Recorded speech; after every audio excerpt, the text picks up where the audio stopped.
In the dark, no one hears your breath. Not because the sound is too quiet, but because something else is breathing louder. Autumn 1994. You sit in front of your old PC. The air feels different. Still, your fingers hover over the keyboard. You press alone, EXE. This wasn't another DOS game. This was something else. Something wrong. Alone in the Dark, released in 1992 by French developer Infogrames, didn't just arrive. It crept in. It changed things. It marked the birth of survival horror as we know it today. Who was the mind behind this nightmare? His name? British Reynal, a visionary programmer and designer. Obsessed with creating atmosphere, Reynal wanted to bring the language of cinema into video games. And not just any cinema. He wanted to adapt the pacing, tension, and visual storytelling of horror films into an interactive experience. Now, at the time, Reynal was working on a 3D engine, but something haunted his imagination. What if a player could explore a haunted mansion in full 3D? What if you want some overpowered superhero, but a fragile, curious soul trapped in a house full of things that probably shouldn't exist? There are haunted houses, and then there are houses like Dorcito, places not merely inhabited by spirits of the dead, but poisoned by something older, something alien, something wrong. The world of Alone in the Dark isn't built on jump scares or buckets of blood. It's soaked, drenched in the thick, suffocating ink of H.P. Lovecraft's cosmic horror. Not the kind of horror that lunges at you, the kind that waits, watches, and slowly opens a door inside your mind. This is a horror of the unknown, of things that cannot be named, things that should not be understood, but lure you anyway, like whispers through a crack in reality, eldritch in form, alien in intent. These are not ghosts with tragic pasts. These are entities that have never been human, never will be, and do not belong in our dimension. Dorcito's mansion isn't haunted, it's infected. A rotting vessel of cursed architecture, warped by centuries of occult practices, failed rituals, and cosmic violations. A building that remembers, a structure that feeds on sanity, on knowledge, on you. The books you find, they're not just background lore, they're invitations to madness, to revelation. Just reading them can break your mind, because in Lovecraft's universe, knowledge is not power, it is a curse, a glimpse of something too large, too ancient, too alien, and suddenly you were too small, too insignificant.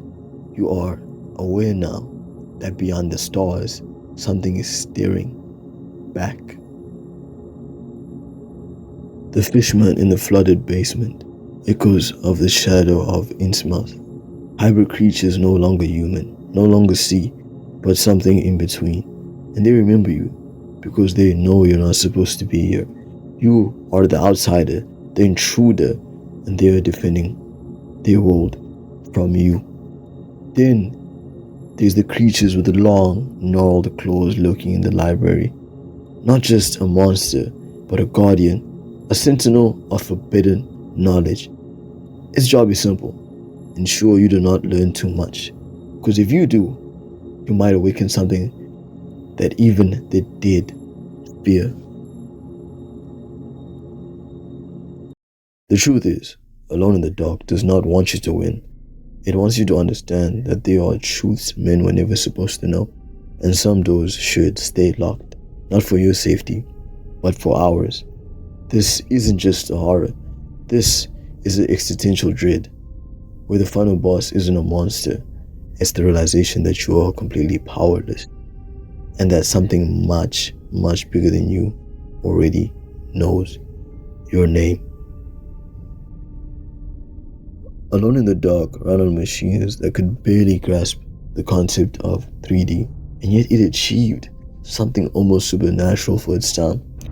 Alone in the Dark used a revolutionary method: 3D polygonal characters moving over static painted backgrounds, allowing the game to shift camera angles in terrifying cinematic ways. A hallway suddenly viewed from above, a monster revealed just out of frame. These angles weren't just artistic, they were part of the fear.